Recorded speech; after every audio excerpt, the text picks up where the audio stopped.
What's up, guys? Welcome back to Man Cave Collectibles, coming at you today with another figure review.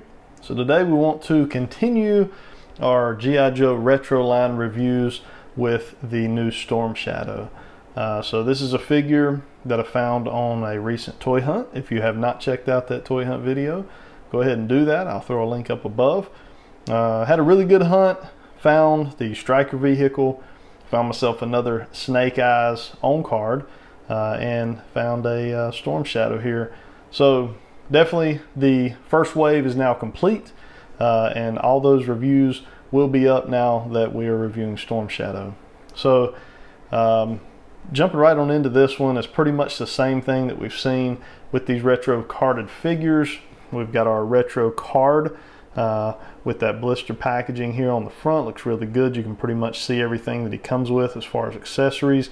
I always gotta love the artwork here. It really takes you back to that 80s style card back that we received.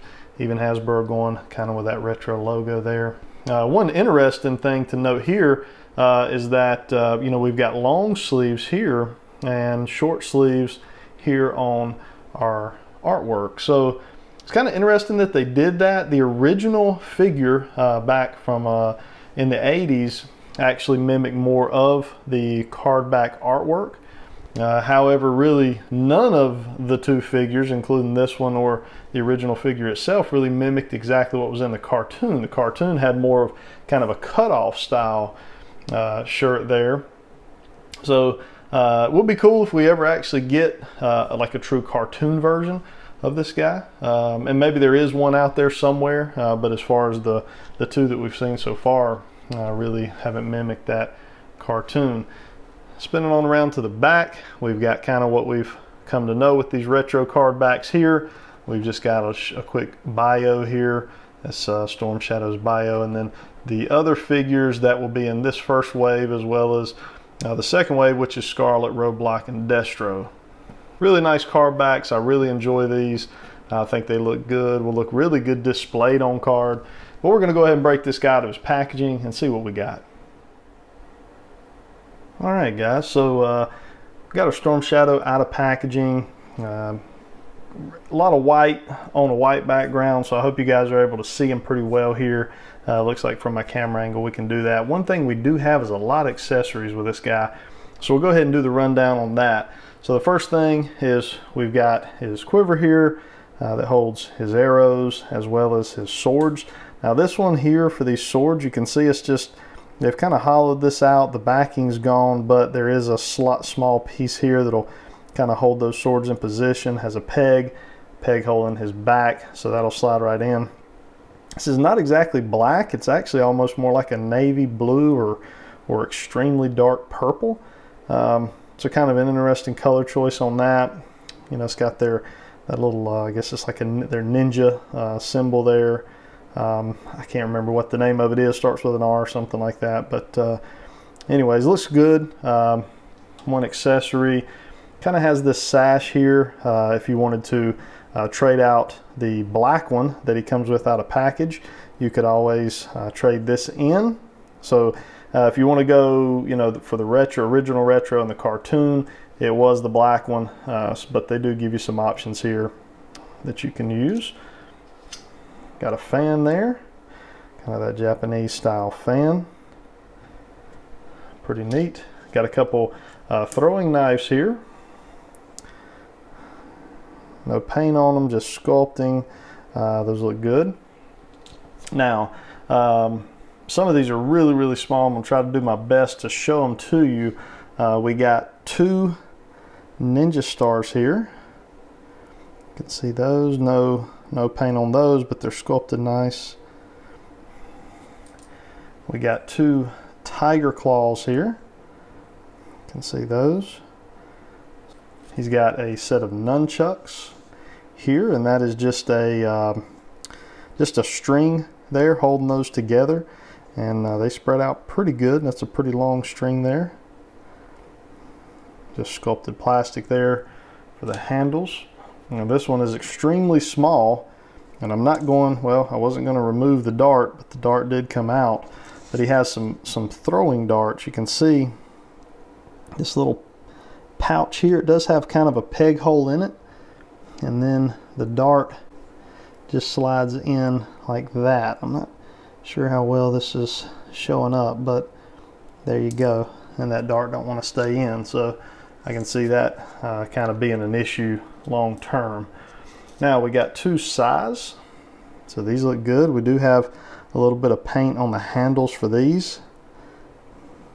Very well sculpted. Handles are painted kind of a reddish orange color. Looks good, real straight out of package, so that's nice. Comes with an arrow, as well as his bow.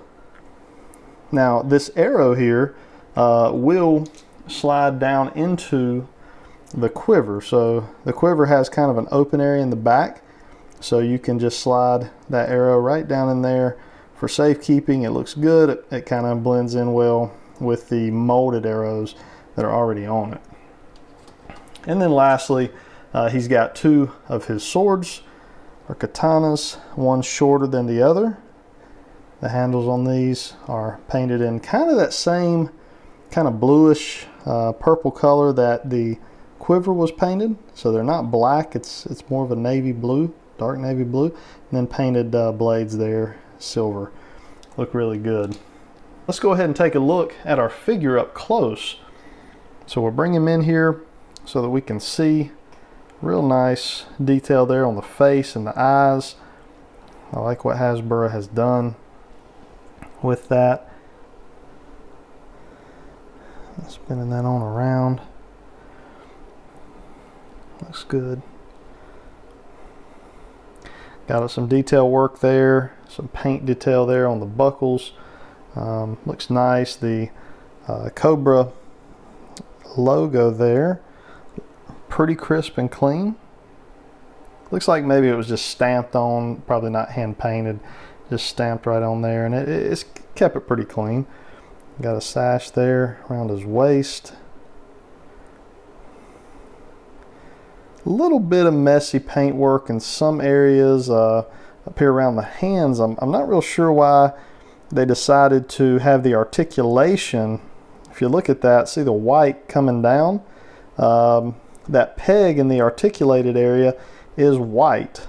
So I'm not real sure why they decided to do that. On this side it was fine because it blends in with the sleeve, but on this side it kind of gives him a white palm. And then moving on down, we got his base here. Says Storm Shadow, which we've been used to seeing. And then you can see here just some kind of some sloppy paint work there. And I might be able to get that off, scrape that off a little bit, but a little bit of sloppy paint work on that white area. So yeah, looks good. As far as articulation, we'll just run through it really fast.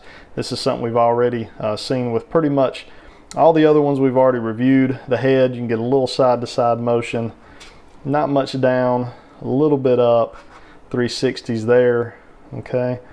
Got that waist articulation, a little bit of crunch back and forward, but you can certainly rotate that all you want. Full 360 here. We can get those shoulders way up. Got just a 90 degree on the elbow, and then in this wrist right here, you're going to get really, I guess, just a spin. You're just going to have a spin on that, and then it looks like you can get some side to side. Yeah, we can get side to side articulation there. So it's kind of the opposite of what we see with like Marvel Legends, that sort of thing. Even on this hand here, you get the traditional forward and back articulation. So they've actually, that's solid. That's not a bad idea to kind of give us two options as far as the articulation, one left to right, one up and down. So that's pretty good. No articulation in the waist area here. It kind of looks like you would have it where that belt's at, but you don't. And then as far as in the legs, we can get them out to here. We got no swivel in the upper thigh, no cut in the thigh, double jointed knees there, which is nice. And then here in the ankle, you can get down and forward, and we can spin them around 360. but no type of rocker in that ankle. So, and then as far as pegging them in, I'm sure most of us are very aware, you basically just peg hole in the bottom of the foot, and you can just peg him right on there, just like that. So it looks really good. I like these. Let's go ahead and throw a sight in his hand. Let's see how that looks. See how he holds that. So yeah, he holds that side very well. It just goes right in. Throw a sword in on this side. So he holds the weapons well. You can see that. Both those are well done. Spin around to the back.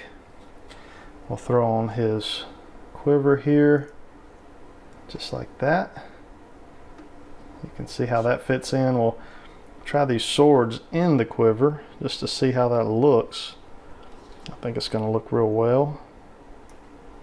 There we go. So that is not wanting to fit in real well, but it does fit in. You can see this is kind of hindering it a little bit, the strap across, but it looks pretty good. You can see that there on his back. I like the look of that. Let's go ahead and we'll take the black strap off. We'll go ahead and throw this red one on. All right, guys. So here he is with the red sash on. It really does look very good. It adds a lot to the color, and just kind of really, if you had him up on a shelf or something like that, it's going to add a little presence there. This one here, this is the one out of package. This one just basically has a peg hole. It pegs off, and the red one replaces it. Very easy to do. Very cool. Let's go ahead and bring in a few of his fellow G.I. Joe retro figures, and we'll wrap up our video. Alright guys, so we got our Snake Eyes figure here alongside his other Wave 1 counterparts. We got our Baroness and our Snake Eyes figure. I will have to say, of the three, this is probably my least favorite, which is very disappointing because I was probably most excited about this figure of the three. But there's just some issues as far as the paint, even some of the accessories. For instance, the quiver that he has here is actually in two pieces, kind of a front and a back piece, and you clip them together, and it keeps falling apart. It's also, just barely hanging by a thread in that peg hole. There's no friction in that peg hole. It's just barely hanging on. So it will definitely fall out on your shelf at some point, or at least on mine. Let me know in the comments below if you guys are seeing similar type of issues with that quiver, or just what you're seeing in general as far as the paint apps on this guy. I know going with an all-white figure, you're really open and susceptible to a lot of QC issues from a paint standpoint, but it's just something about the overall of this figure. I'm just a little disappointed and underwhelmed. But I got him. He's in there. You got to have a Storm Shadow in the G.I. Joe collection. So there we go. Hope you guys enjoyed this quick review. Hit that like button. That helps get these videos out there and shared on YouTube. If you're not a subscriber, consider subscribing. Have a lot of content on the channel, and pretty much normal content weekly. Lots of toy hunts and figure reviews. So check those out if you haven't already. Would love to have you as part of the Man Cave Collectibles team. Hope you guys have a good rest of your weekend. Until next time.